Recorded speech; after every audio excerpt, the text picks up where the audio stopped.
What if I told you that your biggest block to manifestation, peace, and success isn't your lack of action, but your inability to detach?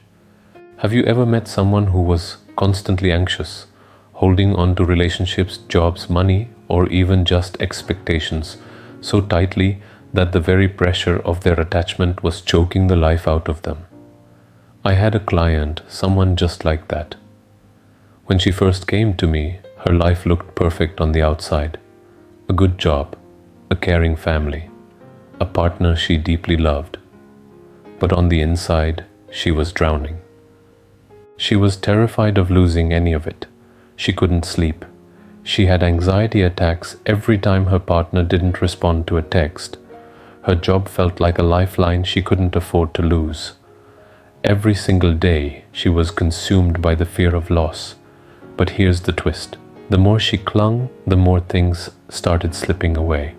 Her health suffered, her relationship began to crumble, and work felt unbearable. Until one day, something shifted. She discovered the power of detachment through Ho'oponopono. And slowly, with the right tools and inner work, she reclaimed her peace, her happiness, and ironically, everything she thought she'd lose by letting go. Now, why am I telling you this?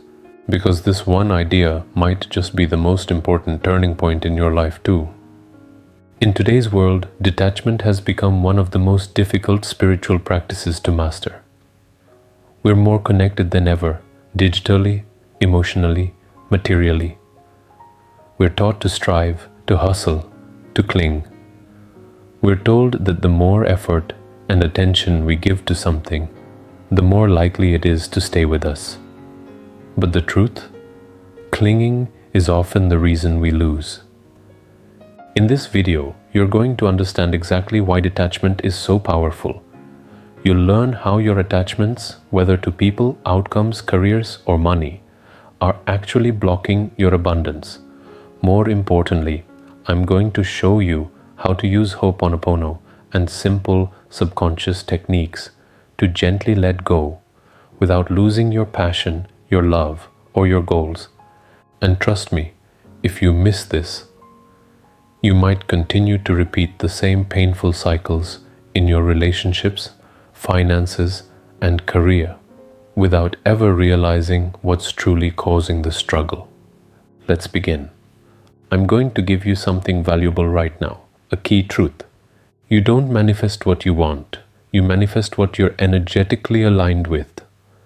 And what you're energetically aligned with is what you're emotionally attached to. Now here's the catch. Attachment and alignment are not the same. Attachment says, I need this to feel okay. Alignment says, I'm okay, and this would be a wonderful addition. The energetic difference between these two statements is massive, and your subconscious knows the difference. The universe definitely knows the difference. Let's get into why it's become so hard to detach in the first place. From childhood, we're programmed to tie our worth to external things: good grades, praise from parents, a stable job, a romantic partner who chooses us, and money in the bank. We internalize a belief that says, if I have this, I'm valuable. If I don't, I'm worthless. So we chase, we strive, we over-identify, and we suffer. Science now backs this up. Neuroscience shows us that emotional attachment forms strong neural pathways. The more we obsess over something, be it a goal, a person, or an outcome, the more deeply our brain wires this into our survival system. Our brain literally sees losing that thing as a threat to our existence. That's why breakups feel like death, why losing a job feels like you've lost your identity, why when a goal doesn't manifest, you feel like a failure. Because your brain has mapped that attachment as survival. Now here's the solution, and it's simple but powerful. You have to rewire the subconscious, and Ho'oponopono is one of the most effective ways to do this. When you repeat the phrases, I'm sorry, please forgive me, thank you, I love you. You're not just saying words, you're speaking directly to the subconscious. You're clearing the emotional memory that created the attachment in the first place.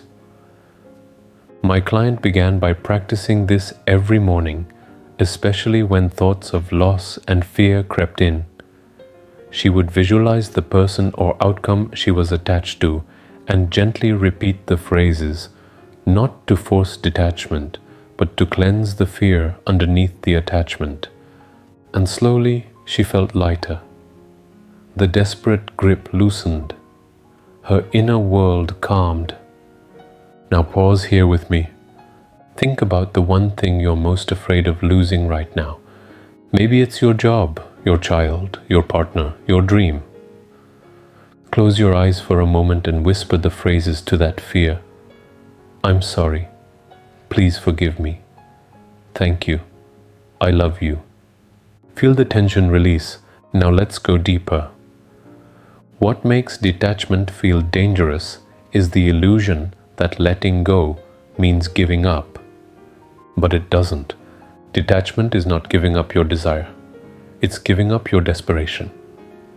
You're still working, you're still loving, you're still showing up, but you're not making your peace and happiness dependent on that person or outcome. You're free. One of the biggest mistakes I see with law of attraction practitioners is this. They attach so hard to the result that they completely block the process. They obsess about whether it's working, when it's coming, why it hasn't shown up yet. All that energy is resistance. Remember, you're not supposed to make it happen. You're supposed to align and allow. And alignment happens in the now, not in the fear of tomorrow, not in the regrets of yesterday. Now, this is exactly what we covered in my previous video, something you never thought would be causing money problems in your life. If you haven't watched it yet, make sure you do, because chances are the very thing you're attached to may also be silently draining your abundance. Let's circle back. The practical question is, how do I stay detached while still caring? Here's the formula I give all my clients. Set the intention with love. Take inspired action. Use Ho'oponopono daily to cleanse attachments and fear. Surrender the outcome. Stay present and open. Sounds simple, but it's deeply transformational when practiced consistently. Another client I worked with had been trying to manifest a dream job for years. She had all the skills, all the qualifications, but every time she got close, something would fall apart. It wasn't until she stopped clinging to the idea of that perfect job and started aligning with the feeling she truly wanted, freedom, fulfillment, creativity, that everything changed. She detached from the job title and focused on the emotional frequency. Within months, an opportunity she never imagined came through, and it was everything she wanted and more. This is the power of detachment. Not giving up the dream, but giving up the desperation.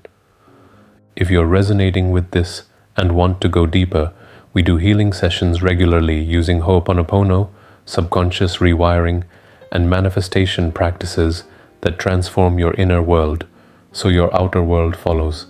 You can contact us on our Instagram page if you're interested in joining any of our healing programs. Before we end, I want to leave you with this. When you let go of needing the person, the job, the money, the dream, you make space for it to come to you in the most miraculous way. Let go to grow, surrender to receive, and always remember, the universe isn't testing you, it's teaching you. Detach so you can finally align. If this message spoke to your heart, share this video with someone who needs to hear it, and don't forget to subscribe, because in the next video we're going even deeper into how your environment is silently influencing your manifestations. Your healing begins with a single shift in perspective, and today you made that shift. Thank you. I love you. Keep keep cleansing, keep creating. And I'll see you in the next video.